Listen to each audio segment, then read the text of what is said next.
ila yaumil qiyamah. Allahumma anfa'na bima 'allamtana wa 'allimna ma yanfa'una wa zidna 'ilman.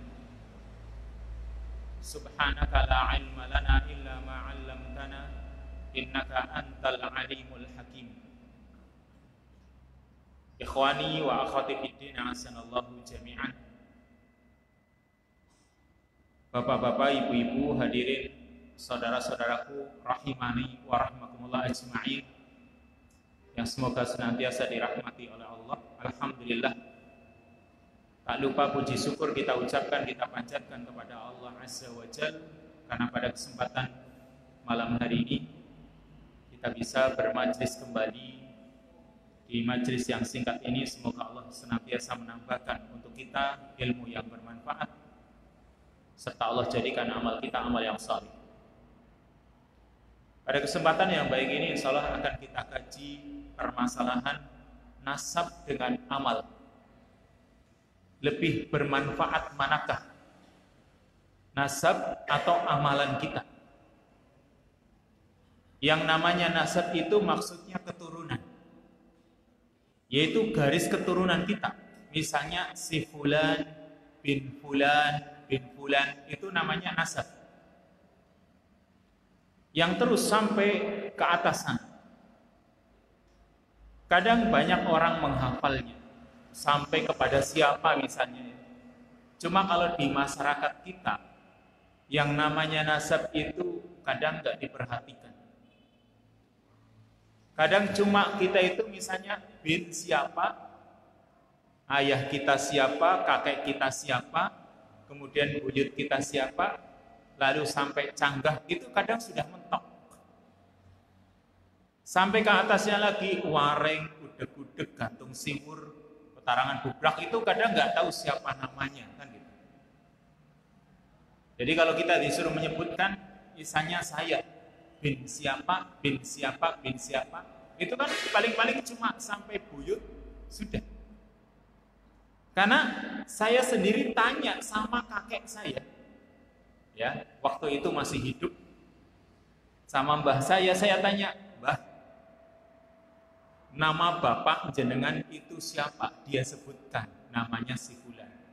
Terus kakek nggak tahu, dia taunya kakek dari ibu. Kan yang saya maksud dari ayah, ayahnya ayah itu siapa, terus gitu. Itu namanya jalur nasab. Tapi dia nggak tahu kalau nama kakek dari ayahnya tahu gitu. Jadi terputus sudah. Ayahnya dia tahu, tapi kakeknya dia dari ayah nggak tahu. Karena memang zaman dahulu kalau orang Jawa itu biasanya kan ikutnya ikut istri gitu ya. Ya sudah. Maka anak-anaknya itu nggak tahu. Keluarga dari pihak ayahnya itu biasanya sudah putus gitu. Ini nasab mungkin di masyarakat kita barangkali tidak begitu diperhatikan. Tapi ada sebagian masyarakat yang mereka membanggakan nasabnya, membanggakan keturunannya. Ada istilah-istilah di sebagian masyarakat, ada keturunan ningrat. Nah, karena dia tahu jalurnya ke atas siapa. Atau istilahnya darah biru barangkali. Kadang orang itu banyak yang membanggakannya. Apalagi kalau misalnya ayahnya itu orang yang terkenal, orang yang dikenal, sehingga dia bangga, oh saya ini keturunannya mbah ini loh. Nah, kenapa? Dikenal di masyarakat. Maka bagaimana dalam Islam? Pertama, yang harus kita sadari, yang harus kita akui, bahwa manusia itu tidak akan dihisab, tidak akan dipuji, tidak akan dicela untuk perkara yang dia tidak punya pilihan. Seperti masalah nasab, coba. Panjenengan, Pak, Bu, ya, itu kalau disuruh memilih nasab kan kalau bisa pilih, kalau bisa kan itu. Tapi nyatanya kan nggak bisa. Ini namanya, yang namanya nasab ini perkara yang orang tidak punya pilihan. Kalau untuk perkara yang orang tidak punya pilihan, seperti misalnya Allah ciptakan kita dengan warna kulit yang seperti ini. Allah ciptakan kita dengan bentuk yang seperti ini. Warna kulitnya seperti ini, rambutnya seperti ini. Itu di luar kemampuan kita, kan? Maka kalau yang di luar kemampuan kita seperti ini, kata para ulama, ini tidak ada celaan, tidak ada pujian. Karena memang di luar kemampuan kita. Sebagaimana kita, coba kita diciptakan oleh Allah. Kita diciptakan oleh Allah Subhanahu wa taala menjadi laki-laki dan ada yang menjadi perempuan. Ini di luar kemampuan kita. Kalau kita bisa pilih, ya pokoknya kita pilih sendiri kan itu. Kita lihat sendiri anak kita. Ada yang orang punya anak laki-laki semua, padahal pengen perempuan. Ada yang punya anak pengen perempuan, ketika dia pengen laki-laki ternyata anaknya perempuan semua.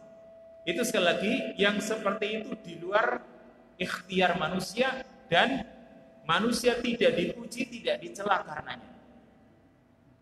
Karena Nabi sendiri mengatakan innallaha la yanzuru ila suwarikum wala ila ajsamikum walakin yanzuru ila qulubikum wa a'malikum. Allah itu tidak menilai dari bentuk rupa kalian.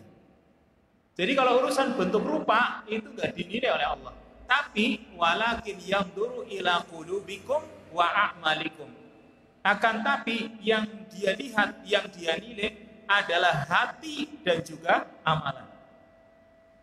Ini yang harus kita jadikan dasar di sini.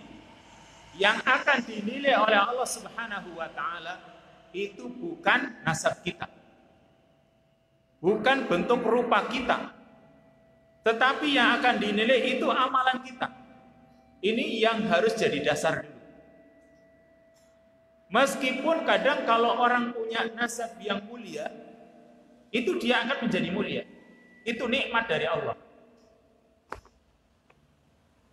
Kalau orang itu punya nasab yang mulia. Misal ya, orang itu keturunannya Nabi, namanya Habib. Kan dikenal Habib Bulan misalnya.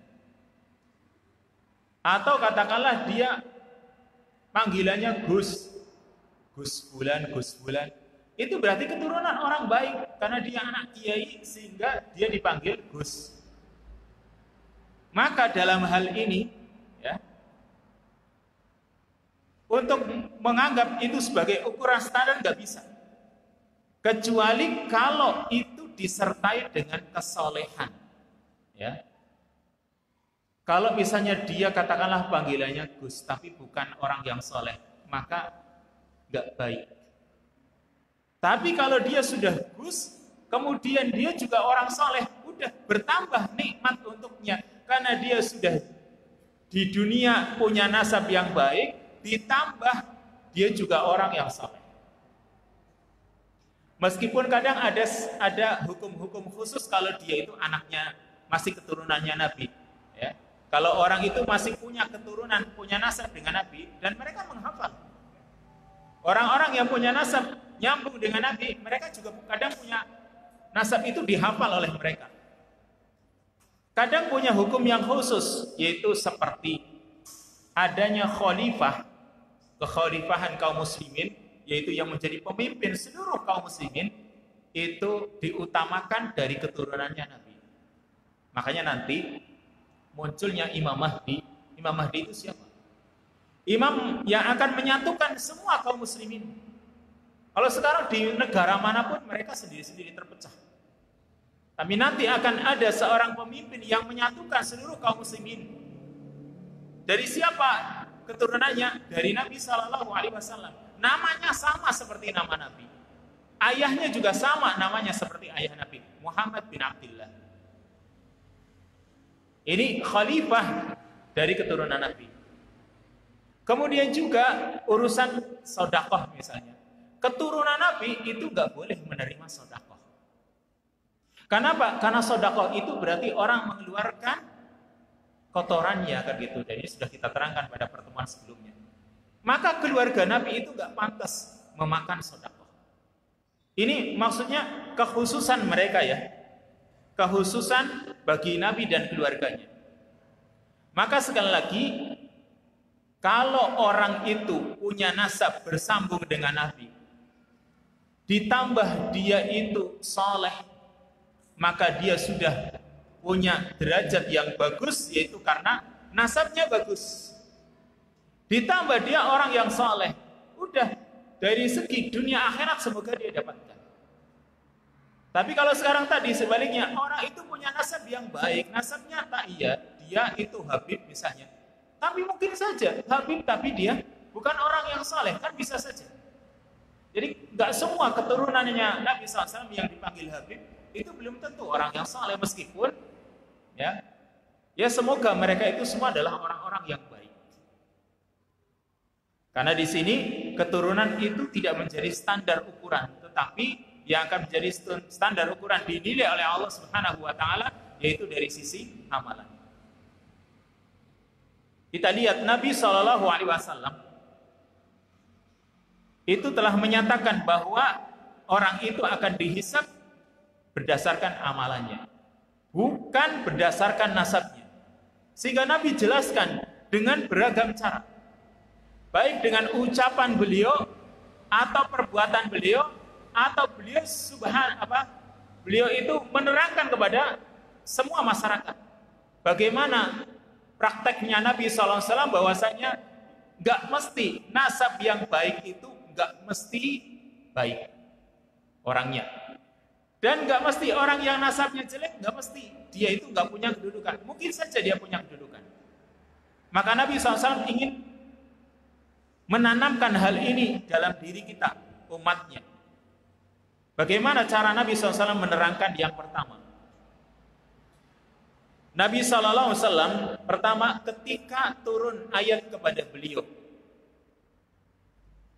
yang bunyinya wa anzir ashiratakal aqrabin, turun ayat kepada Nabi supaya Nabi berdakwah.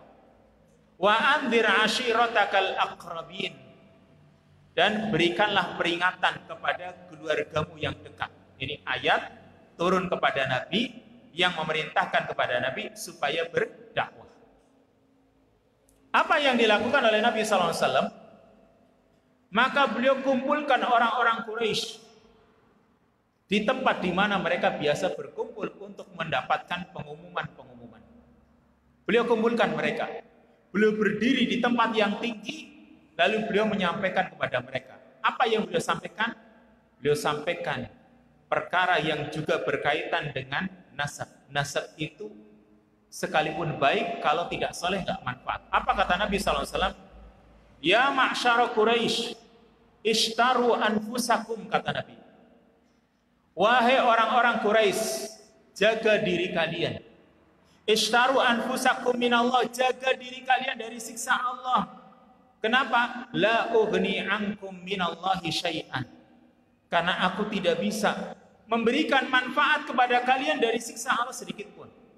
Nabi menyebutkan secara umum, wahai semua orang Quraisy, aku itu gak bisa memberikan manfaat kepada kalian kalau kalian dalam keadaan tidak muslim atau kalian dalam keadaan kafir. Lalu beliau menyebutkan lagi secara khusus, ya Bani Abdul Muttalib, wahai Bani Abdul Muttalib. Jadi beliau sebutkan skala umum dulu. Orang Quraisy kan cakupannya luas. Lalu beliau sebutkan di bawah Quraisy, yaitu Bani Abdul Muttalib.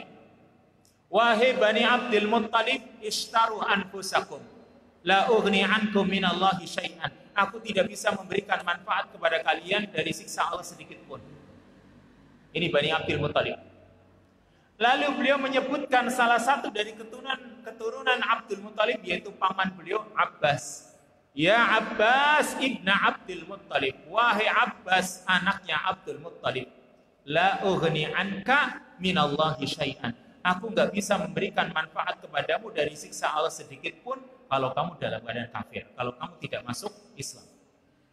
Beliau juga panggil bibi beliau yang ada di situ, namanya Safiyah. Ya Safiyatu ammata Rasulillah, wahai Safiyah bibinya Rasul, la ughni anki minallahi syai'an. Aku tidak bisa memberikan manfaat kepadamu dari siksa Allah sedikit pun. Nah, di situ juga ada putri Nabi yang bernama Fatimah. Maka Nabi pun memanggil Fatimah. Ya Fatimatu binta Rasulillah sallallahu alaihi wasallam, salini min mali ma syi'ti la ughni anki minallahi syai'an. Wahai Fatimah, putrinya Muhammad, mintalah kepadaku dari hartaku semaumu, silahkan. La ughni anki minallahi syai'an, karena aku nggak bisa memberikan manfaat kepadamu dari siksa Allah sedikit pun. Perhatikan di sini. Nabi SAW menyatakan kepada semua yang beliau ajak bicara, dari Bani Quraisy atau keturunan Quraisy, kemudian Bani Abdul Muthalib, kemudian individu-individunya, dari Abbas, Sofiyah sampai Fatimah, semuanya dipanggil. Nabi ingin tanamkan kepada mereka bahwa sekalipun kalian punya hubungan denganku, kata Nabi, bahkan sampai putri beliau kan punya hubungan jelas, Fatimah binti Muhammad, kan gitu. Dia punya hubungan yang kuat, nasab. Nabi ingin menanamkan kepada mereka bahwa Nabi tidak bisa memberikan manfaat kepada mereka sedikit pun kalau mereka mati dalam keadaan kafir. Nabi nggak bisa menolong gitu. Meskipun nasabnya, hubungannya ini dekat sekali. Fatimah putrinya Nabi, kan gitu. Nabi mengatakan nggak bisa manfaat, nggak bisa memberikan manfaat karena apa?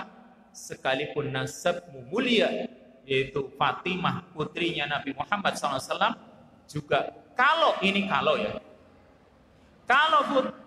Fatimah ini misalnya qadarullah dia itu kafir, Nabi juga nggak bisa memberikan manfaat.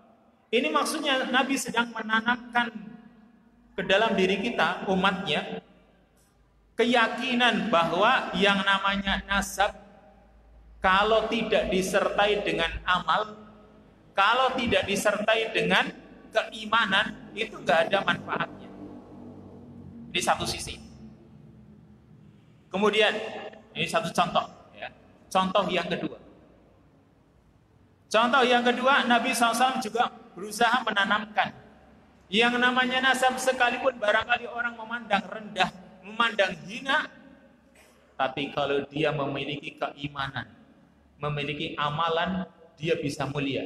Contohnya yang kedua, ketika Fathu Makkah,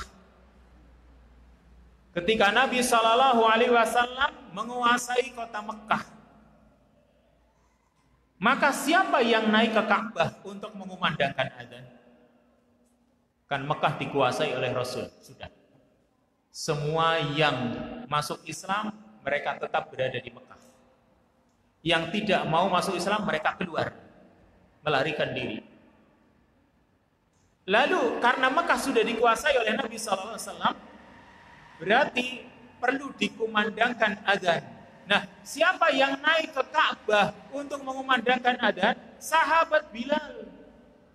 Dia dari nasab nggak dikenal dia. Memang ada Bilal bin Rabah. Coba, Bilal itu dari kalangan mana? Dia itu seorang budak Habsyi, Abdun Habasyiyun, budak dari negeri Habasyah, ya, yang memang qadarullah mereka itu orangnya hitam-hitam gitu, hitam legam gitu. Jadi dari segi warna kulit, Bilal itu nggak ada yang suka barangkali. Dari segi keturunan, dia ini budak gitu. Maka apa yang dibanggakan? Tapi lihat, siapa yang berani atau siapa yang ditunjuk oleh Nabi untuk naik ke Ka'bah? Gak ada kecuali Bilal. Ini, dia naik Ka'bah, dia mulia, bayangkan. Dia mengumandangkan adzan di atas Ka'bah, di mana orang gak ada yang ditunjuk oleh Nabi untuk naik ke Ka'bah. Dia mulia, kan gitu. Lalu juga ketika Nabi masuk ke dalam Ka'bah, siapa yang menemani Nabi SAW? Ketika Nabi menguasai kota Mekkah ini, Nabi juga masuk ke dalam Ka'bah. Yang Ka'bah itu kan luasnya sekitar 12 kali 15 meter. Kayaknya lebih gede masjid ini daripada Ka'bah. Nah, cuma 12 kali 15. Ini kan lebih dari 15 ini ke sana. Ka'bah, Nabi SAW pernah masuk ke dalamnya. Nah, di saat Fathu Mekkah ini Nabi masuk, siapa yang mengikuti Nabi SAW masuk ke dalam Ka'bah? Orang-orang besar yang punya pangkat, derajat, nasab yang kuat? Tidak. yang masuk itu sahabat Usamah bin Zaid, yaitu anak bekas budaknya Nabi. Zaid itu dulu pernah jadi budaknya Nabi. Lalu dia masuk Islam. Punya anak namanya Usamah bin Zaid. Usamah bin Zaid juga sama. Dari segi warna kulit, dia hitam. Dia juga anak bekas budaknya Nabi. Yang diajak masuk Usamah. Lalu ada satu lagi orang yang diajak masuk namanya Utsman bin Thalhah. Karena Utsman bin Thalhah ini juru kuncinya. Dia yang pegang kunci Ka'bah. Sehingga dia yang disuruh ikut masuk pula. Karena dia yang pegang kunci Ka'bah. Pintunya kan ada ya. Dan pintunya akan naik kalau panjenengan sering ke sana. Lihat pintunya Ka'bah itu naik dikit. Kira-kira 1 meter dari lantai ke atas. Itu ada pintu. Pintunya dikunci, kuncinya gede, bukan kunci kecil, kuncinya gede. Nah, itu yang pegang kunci dulu Utsman bin Thalhah. Dan sampai sekarang yang pegang kunci itu keturunannya Utsman bin Thalhah sampai sekarang. Jadi yang masuk ke dalam Ka'bah kan berarti punya kemuliaan karena bisa masuk Ka'bah. Kalau sekarang coba orang Indonesia yang bisa masuk ke sana siapa? Ada sih. Tapi karena urusan negara, yang pernah masuk ke dalam Ka'bah ya, dari negara Indonesia itu cuma 4 orang. Semua orang besar, semua orang yang karena hubungan kenegaraan. Soeharto, SBY, Jokowi, Prabowo. Itu yang pernah masuk. 3 presiden semua. Prabowo ini baru kan itu. Ini semuanya pernah masuk ke dalam Ka'bah. Tapi kenapa mereka bisa masuk? Kalau sudah urusan negara, presiden ya sudah dipersilahkan. Tapi kita, nah, intinya maksudnya Nabi SAW mengajak orang masuk ke dalam Ka'bah berarti dia punya kedudukan.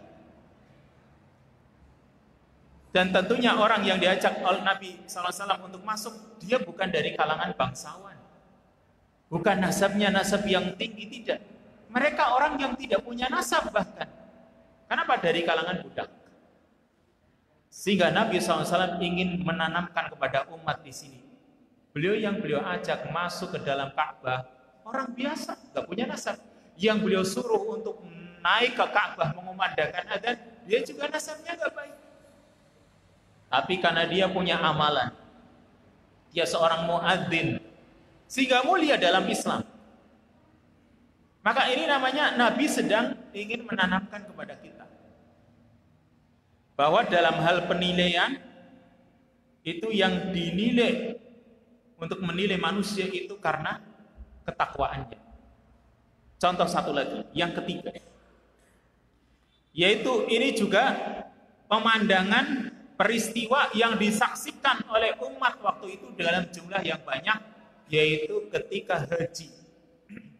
Ketika haji, hajinya Nabi itu cuma sekali dan disebut haji wada, haji perpisahan. Karena Nabi itu cuma sekali saja menunaikan ibadah haji. Beliau menunaikan ibadah haji di tahun ke-10 Hijriah.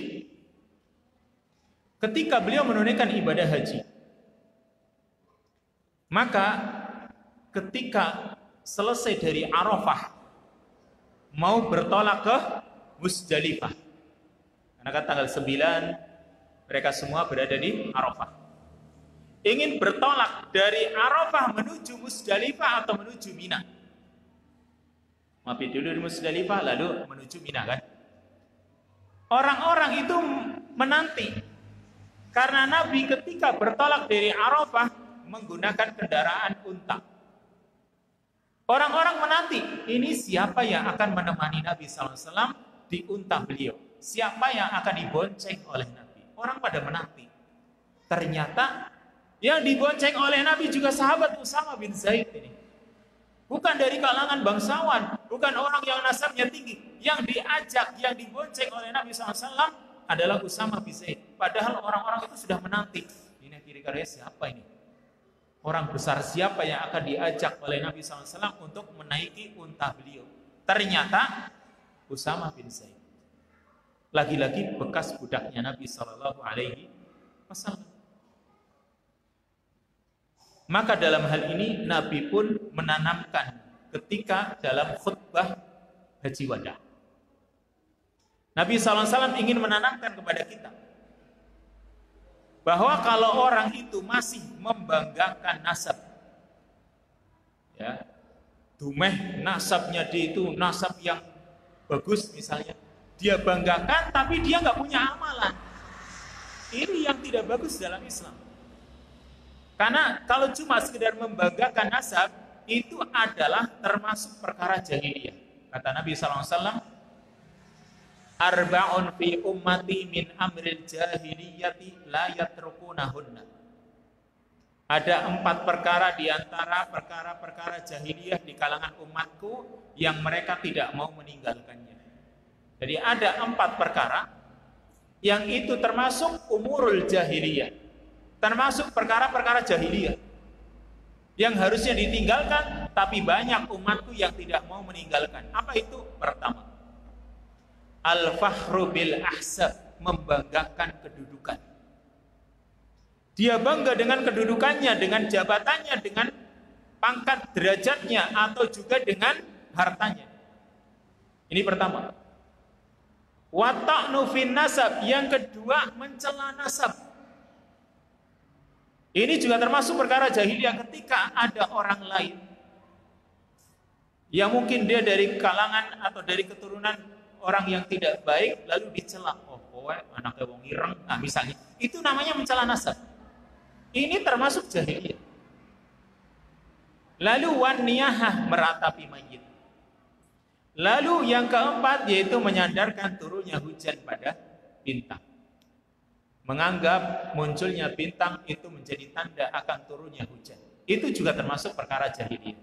Sehingga Nabi SAW ketika Haji Wada, beliau menyampaikan, beliau ingin menghapus perkara-perkara jahiliyah. Maka beliau mengatakan, inna kulla syai'in min amril jahiliyati tahta qadamayya hataini maudhu'.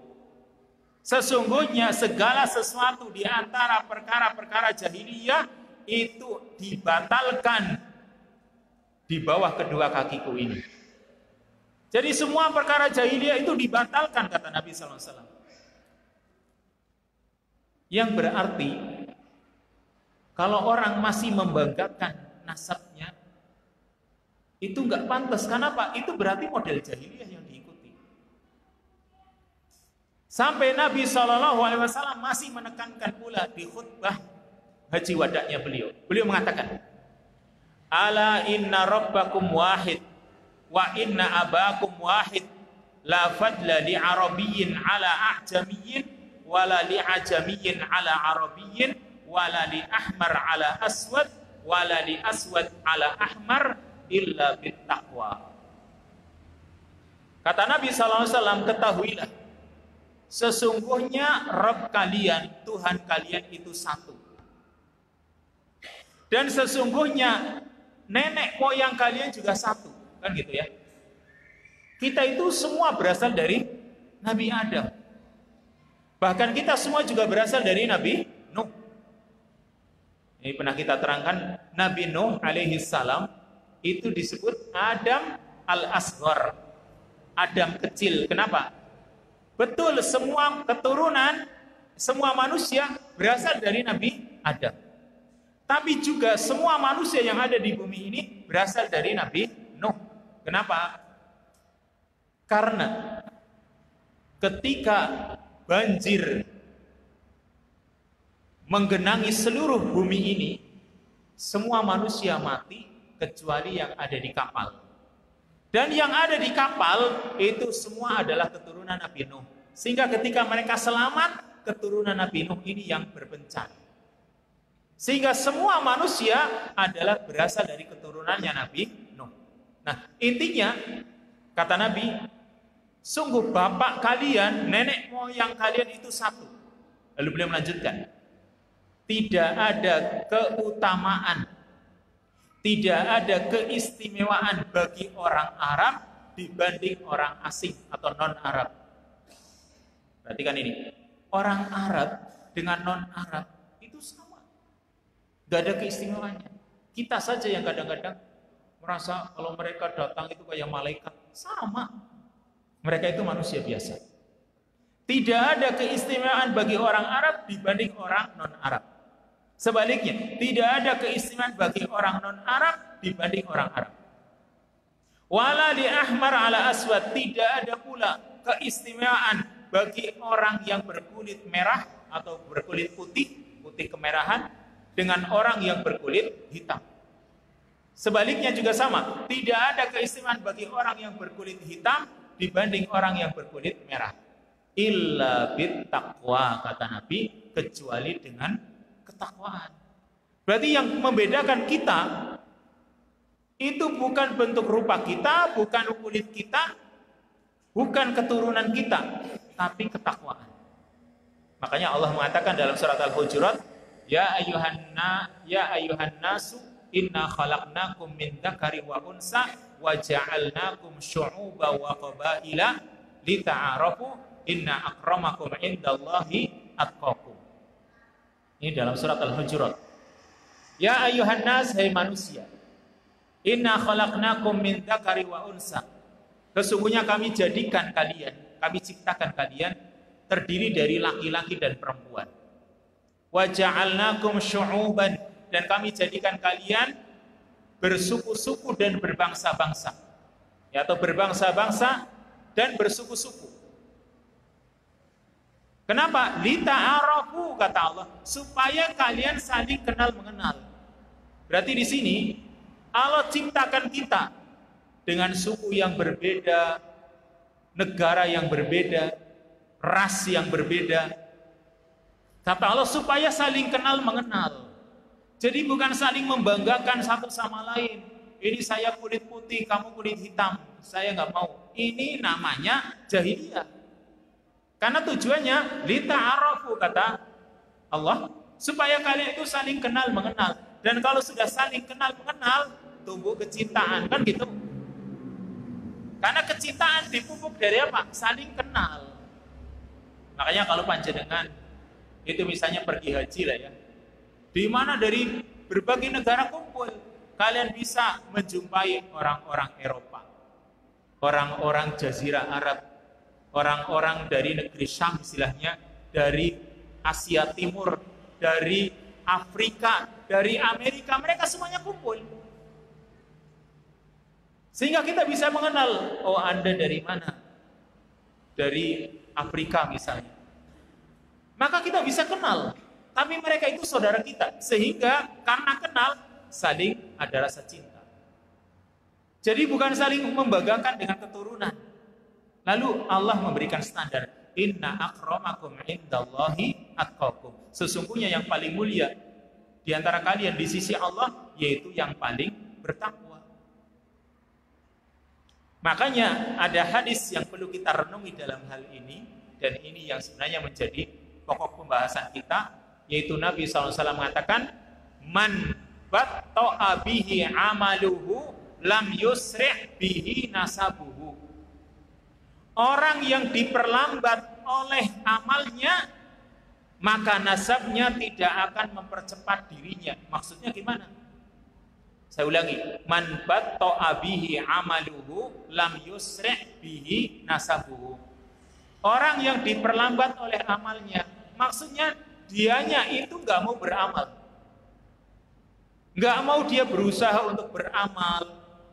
Maka meskipun dia punya nasab yang baik, kata Nabi, lam yusri' bihi nasabuhu, nasabnya tidak akan mempercepat dirinya. Kenapa? Dia amalnya bagaimana, kan gitu.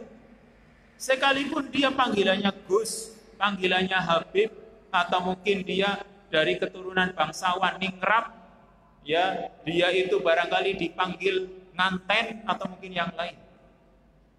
Nasabnya bagus. Tetapi dia nggak mau beramal. Ketakwaannya nggak ada.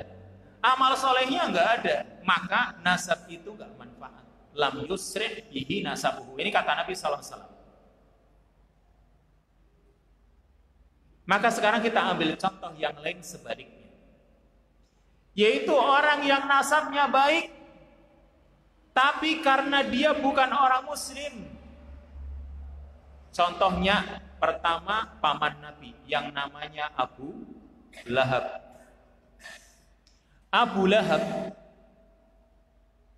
sampai Allah buatkan surat khusus yang dibaca oleh anak kecil sejak mereka mulai menghafal suratan, yaitu surat Al-Lahab atau Al-Masad. Dibaca, dihafalkan oleh anak kita dahulu. Coba hafalan kita kan dari Anas, kan biasa kita itu dari belakang gitu ya. Anas, Al-Falaq, Al-Ikhlas, habis itu Al-Lahab. Di sana kita jumpai tabbat yada abi lahab wa tab. Celakalah kedua tangan Abu Lahab dan sungguh-sungguh celaka. Ini Abu Lahab. Abu Lahab siapa? Paman Nabi. Anaknya Abdul Muttalib, nasabnya mulia. Karena apa? Dari keturunan Abdul Muttalib kita tahu kakeknya Nabi Abdul Muttalib itu dia punya kedudukan yang tinggi di Mekah waktu itu. Bayangkan Abdul Muttalib itu dia pertama juru kunci Ka'bah. Yang namanya juru kunci Ka'bah kan seolah-olah pegang semua kekuasaan.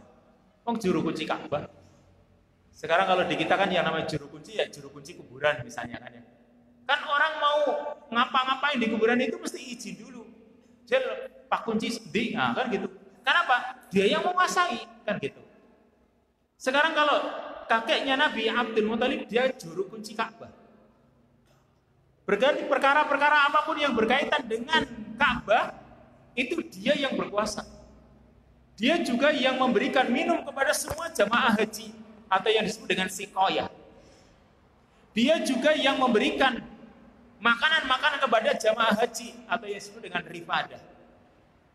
Serta dia juga yang memimpin Darun Nadwah, istilahnya DPR MPR-nya kota Mekah waktu itu yang pegang kakeknya Nabi. Kedudukannya mulia. Ya, mulia dia, tetapi anaknya namanya Abu Lahab. Apakah dia dimuliakan oleh Allah atau dihinakan? Dihinakan. Karena kalimatnya jelas, tabbat yada abi lahabi wa tab. Celakalah kedua tangan Abu Lahab. Ini kan berarti dihinakan oleh Allah. Kenapa dia dihinakan sekalipun nasabnya kuat, nasabnya mulia? Karena dia bukan orang muslim. Karena dia bukan orang yang masuk Islam. Sebaliknya, satu-satunya sahabat Nabi, ya satu-satunya sahabat Nabi yang namanya disebut dalam Quran siapa? Namanya Zaid bin Harisah. Zaid. Falamma qada Zaidun minha wataran zawwajnakaha. Ya. Ada kalimat Zaid di dalam Quran. Nama sahabat yang lain enggak ada yang disebut. Abu Bakar, Umar, Utsman, Ali enggak ada dalam Quran. Surat apa enggak ketemu. Tapi satu-satunya nama sahabat yang disebut dalam Quran Zaid. Siapa Zaid? Zaid ini bekas budak. Bekas budaknya Nabi SAW. Jadi Nabi ketika menikah dengan Khadijah. Khadijah kan orang kaya. Dia seorang pedagang. Khadijah punya budak namanya Zaid. Nah, budak ini milik Khadijah diberikan kepada Rasul, dihadiahkan kepada Rasul. Sehingga Zaid ini menjadi budaknya Rasul. Tapi diperlakukan oleh Rasul seperti anaknya sendiri. Sampai orang pada bilang, ini Zaid bin Muhammad. Meskipun akhirnya nggak boleh. Menasabkan Zaid bin Muhammad itu nggak boleh. Kenapa? Orang itu harus nasabnya kepada ayahnya. Jadi nggak bisa kita itu nasabnya kepada orang yang bukan ayah kita. Ini gak boleh. Maka kalau yang sifatnya adopsi yang ada, itu jangan menasabkan. Misalnya ini si A, si B, suami istri gak punya anak. Ini qadarullah ya. Ujian dari Allah misalnya gak punya anak. Lalu dia mengadopsi anak. Disahkan di pengadilan. Maka gak bisa, anak ini kan dia punya nasab. Aslinya siapa? Jangan dipanggil misalnya si Suta, si A bin Suta, nggak bisa. Karena dia punya nasab sendiri dan nanti di hari kiamat orang itu akan dipanggil dengan nama dia dan nama ayahnya. Ya, nama ayahnya siapa? Kata Nabi SAW, innakum satud'auna yaumal qiyamah bi asma'ikum wa asma'i abaikum. Kalian itu nanti dipanggil di hari kiamat dengan nama-nama kalian dan nama ayah kalian. Maka jangan keliru nama ayah kita siapa. Dan gak usah malu. Kalau kita itu punya nama ayah kita siapa, gak usah malu kan gitu. Memang itu ayah kita. Dan nanti di hari kiamat dipanggil dengan nama ayah kita. Sekalipun barangkali orang itu menghina, ya tetap saja kita kan gak bisa beralih kepada yang lain. Ini Zaid bin Harisah. Dia seorang bekas budak, tapi namanya disebut dalam Quran. Sebaliknya tadi Abu Lahab, dia disebut tapi kan dia bukan sahabat. Ya, disebut namanya Tabbat Yada Abi Lahab, kan disebut. Tapi disebut untuk dimuliakan atau dihinakan? Dihinakan. Kenapa kok dihinakan? Karena kekafirannya. Ini yang namanya nasab. Lihat, disertai dengan kesolehan atau tidak. Makanya Syekhul Islam Ibnu Taimiyah mengatakan, tidak ada di dalam Al-Quran satu ayat pun yang memuji seseorang karena nasabnya. Dan tidak ada seorang pun yang dicela karena nasabnya. Enggak ada. Tidak ada satu ayat pun dalam Al-Quran yang memuji seseorang karena nasabnya atau mencela seseorang karena nasabnya. Akan tetapi, kata Syekhul Islam, seseorang dicela karena kekafirannya, karena kefasikannya, dan karena kemaksiatannya. Sebaliknya, seseorang dipuji karena keimanannya, karena ketakwaannya. Itu berarti kita dipuji oleh Allah Subhanahu wa Ta'ala karena keimanan, karena ketakwaan. Tapi dicela karena kekafiran, karena kemaksiatan. Makanya kita tinggal mau milih yang mana, mau dipuji oleh Allah atau dicela. Karena kalau urusan nasab, Allah nggak mau memandang urusan nasab. Makanya di sini beliau juga mengatakan keutamaan itu didapatkan karena kata-kata yang indah di dalam Quran dan hadis itu seperti Islam, iman, bertakwa, berbuat baik, ilmu, amal soleh, ihsan, kan gitu. Itu kata-kata yang indah dalam Quran. Innallaha ma'al ladzina taqaw wal ladzina hum muhsinun, kan gitu. Allah itu bersama orang-orang yang bertakwa dan orang-orang yang berbuat baik. Ini dipuji karena mereka takwa, karena mereka berbuat ihsan. Innallaha ma'as sabirin. Sesungguhnya Allah bersama orang-orang yang sabar. Kenapa? Karena dia sabar. Sabar ini bentuk ketakwaan. Jadi kata-kata yang baik, kata-kata yang terpuji yang ada dalam Quran dan hadis-hadis Nabi SAW itu karena masalah Islam, iman, takwa dan lain sebagainya. Bukan karena nasabnya, bukan karena keturunannya, bukan. Maka Nabi SAW mengatakan, Innallaha yarfa'u bihadad din aqwaman wa yada'u bihi akharin. Sesungguhnya Allah akan mengangkat orang-orang aqwam, orang-orang bihadad din karena sebab agama ini.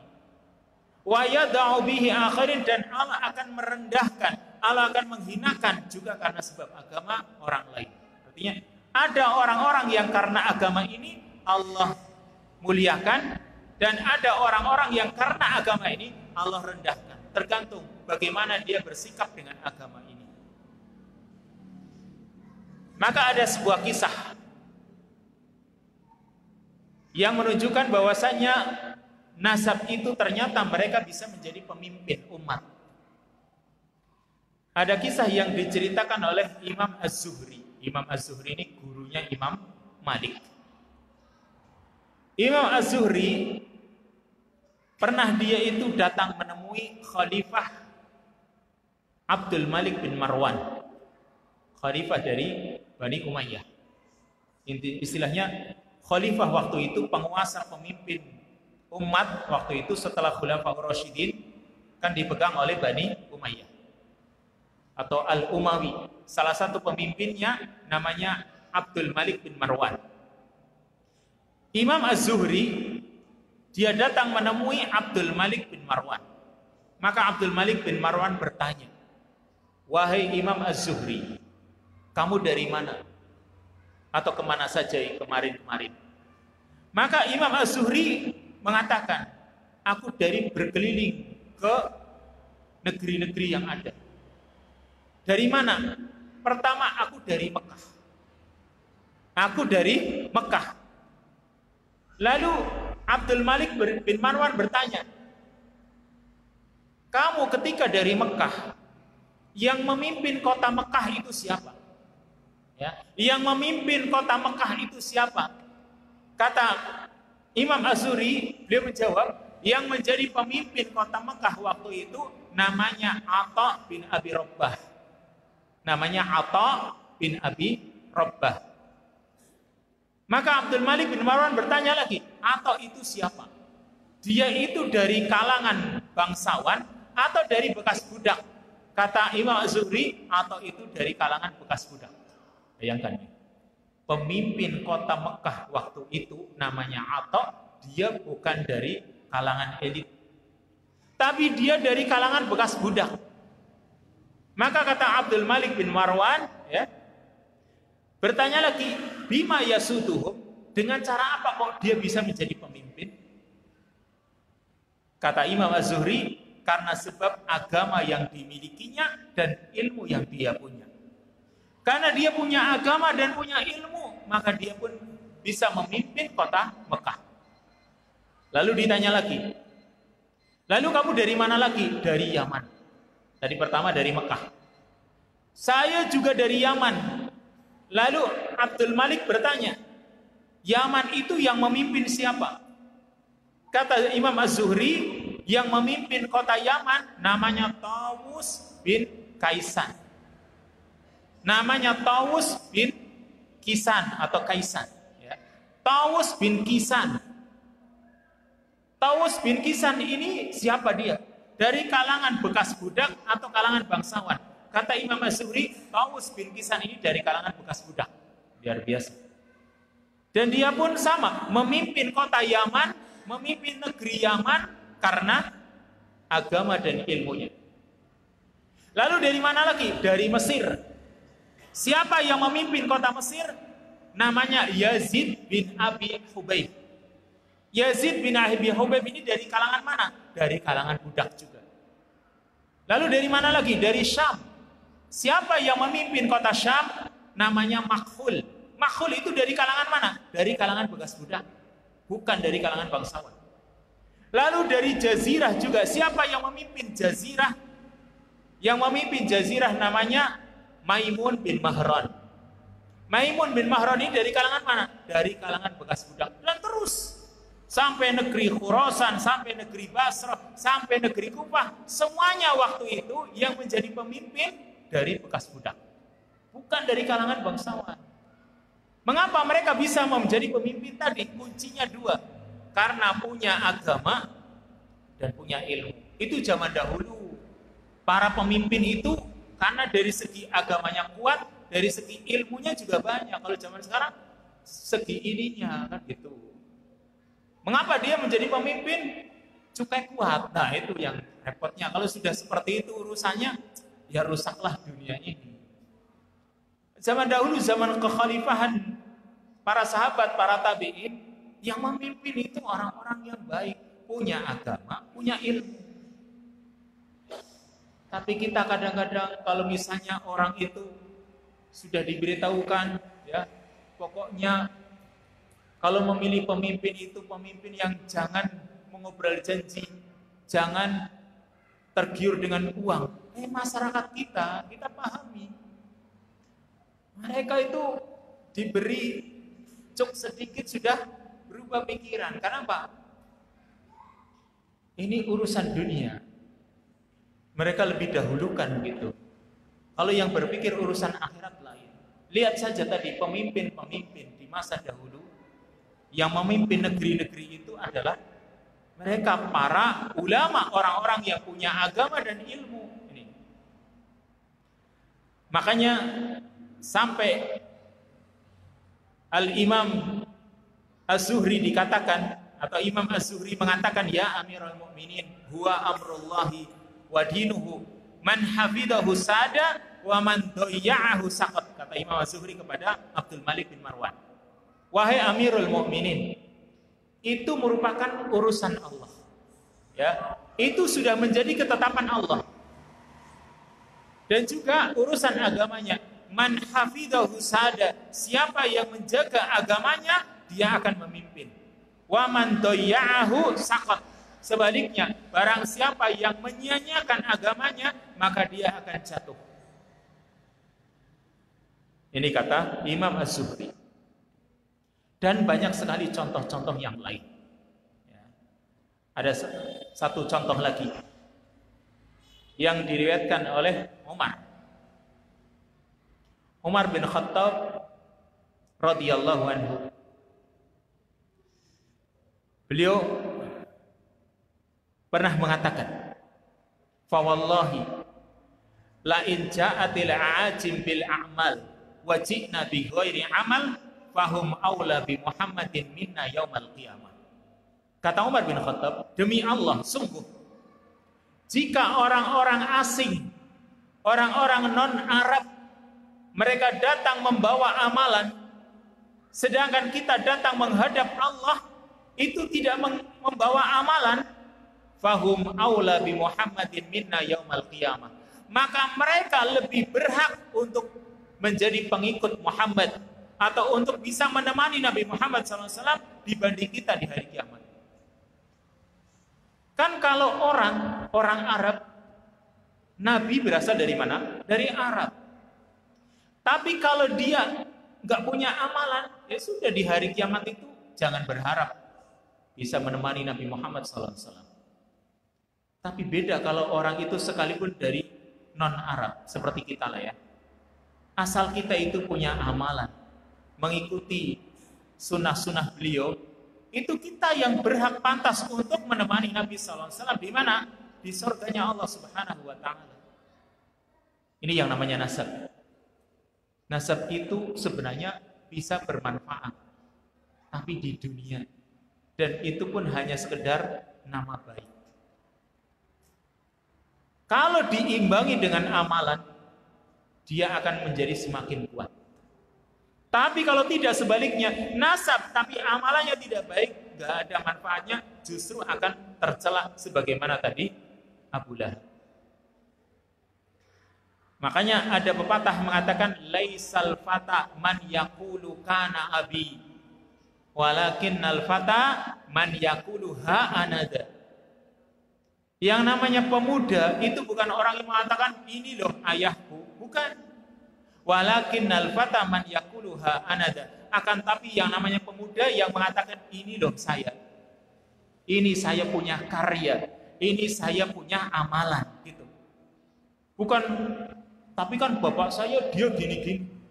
Itu kalau membanggakan seperti itu enggak pantas, itu namanya bukan pemuda. Seorang pemuda itu yang mengatakan ini loh saya. Gitu. Meskipun bukan untuk bangga-banggaan ya, tapi maksudnya saya punya amalan. Ya, saya punya karya di dunia ini yang nanti akan saya pertanggungjawabkan di hadapan Allah.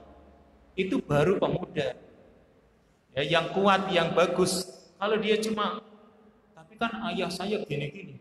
Yang dia banggakan cuma ayahnya, maka itu bukan pemuda, gentleman kan gitu. Jadi hadis Nabi SAW tadi mengatakan tadi bahwasanya man batta'a bihi amaluhu lam yusri' bihi nasabuhu. Orang kalau diperlambat oleh amalnya, nasabnya enggak bisa dipercepat. Tapi kalau berkumpul, sekali lagi, kalau berkumpul nasabnya baik, dia juga punya amalan yang baik, udah tambah jos, tambah mulia dia, mulia di mata manusia dan mulia di sisi Allah Subhanahu wa Ta'ala. Kita ambil contoh Nabi SAW. Nabi mengatakan, Inna Allah astafa Kinanah min waladi Ismail Allah memilih suku Kinanah di antara keturunannya Nabi Ismail. Lalu Allah memilih Quraisy dari suku Kinanah ini. Suku yang terbaik dari Kinanah, suku Quraisy. Dan Allah memilih Bani Hashim atau Bani Abdul Muttalib dari orang-orang Quraisy. Lalu Nabi dipilih oleh Allah dari Bani Hashim ini. Makanya Nabi sampai mengatakan, khiyarukum fil Islam, khiyarukum fil jahiliyah, idza faquhu. Orang yang terbaik di antara kalian di dalam Islam ialah juga orang yang terbaik di masa jahiliyah kalau mereka punya ilmu pemahaman yang baik dan diikuti pemahaman itu. Jadilah dia baik di zaman dahulu, baik pula di zaman sekarang. Kenapa? Karena dari segi keimanannya tadi. Kalau cuma kerabatnya, ya, kerabatnya baik, tapi dia sendiri nggak punya amalan, maka jangan berharap dia dapat pahala balasan yang baik dari Allah Subhanahu wa ta'ala. Berarti kesimpulannya, ya, kesimpulan dari perkara ini, maka saya simpulkan, pertama, nasab bila amal kasyajarah bila samar. Nasab tanpa disertai dengan amalan itu seperti pohon yang nggak punya buah. Kelihatannya sih gede, tapi dia nggak punya buah, nggak punya hasil. Yang orang berusaha malah ingin menebangnya. Ngapa sih ge? Orang kanggo gawe gitu. Misalnya nandur dondong lanang, berapa gunanya? Atau nandur apalah? Dilalah salake lanang. Ya mungkin barangkali masih bisa dimanfaatkan apanya. Tapi kalau sekarang dia nggak berbuah, kan orang ngapa sih ngerung sebidong, tebang saja. Itu juga sama, nasab kalau nggak punya amalan. Sehingga yang akan membahagiakan kita nasab dan amalan. Maka berarti itu nikmat ditambah nikmat. Ya, itu nikmat ditambah nikmat. Makanya pertanyaannya, ya, yang bermanfaat itu amalan atau nasab? Yang paling bermanfaat itu amalan. Nasab tergantung. Yang akan menilai amalannya. Kalau amalnya bagus, nasab juga akan bermanfaat. Tapi kalau tidak, amalannya tidak bagus, nasabnya tidak akan bermanfaat. Itu yang harus kita pertimbangkan. Diri kita barangkali nasabnya gak bagus. Karena gak ada yang membanggakan kita sih. Nganten utuh, ningrat, utuh darah biru juga bukan. Ya tinggal apa? Nasab. Insya Allah tinggal amalan. Kalau amal kita baik, maka akan baik dipuji oleh Allah Subhanahu wa ta'ala dan juga akan mendapatkan balasan besar di sisi Allah. Wallahu ta'ala a'lam bissawab. Barangkali sampai di sini dulu permasalahan tentang nasab dan amalan. Semoga kita itu menjadi termasuk orang-orang yang mau memiliki amalan yang baik sehingga dibimbing oleh Allah Subhanahu wa ta'ala menuju surganya. Wassallallahu wasallam ala nabiyina Muhammad wa ala alihi wa sahbihi ajma'in. Subhanakallahumma wa bihamdika asyhadu an la ilaha illa anta astaghfiruka wa atubu ilaik. Wassalamualaikum warahmatullahi wabarakatuh.